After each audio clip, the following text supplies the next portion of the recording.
iro nga naigo og pana sa Tibungco, Davao City hingpit na nga natambalan human nga gitabangan sa Panabo City Veterinarian. Ani ang report ni Sheila Vergara Rubio. Mao kini ang 7 ka tuig nga iro nga si Coco nga naigo og pana sa Tibungco, Davao City niadtong Hulyo 31. Unang nakita sa Facebook post ni Sonia Heli, usa ka animal welfare advocate, ang pagpakitabang sa tag-iya sa iro human gipana sa wala mailhi nga mga tao ang alaga. Wala kunoy ikagasto ang tag-iya sa iro aron paoperahan ang alaga sa pribadong veterinary clinic. Busa uban si Police Corporal Abigail Uguban nga usa-usab ka animal welfare advocate sa Bunawan Police Station sa Davao City. Nangay sila og tabang sa Panabo City Veterinary Section niadtong Miyerkules.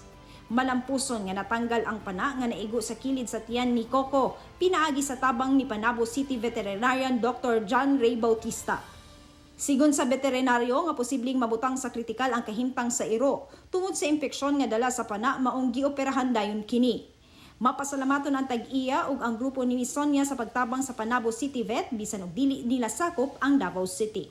May gani ka na ay on duty nga veterinarian ug naoperahan po dayon ang dog atong August 2 na repair or na surgery na po ng iro kasi naka-imbid gyud ang pana then mura siya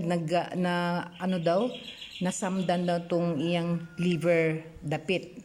Ginaobserbahan pa ang kahimtang sa iro samtang nagpaayo kini. Ako si Sheila Vergara Rubio para sa One Mindanao.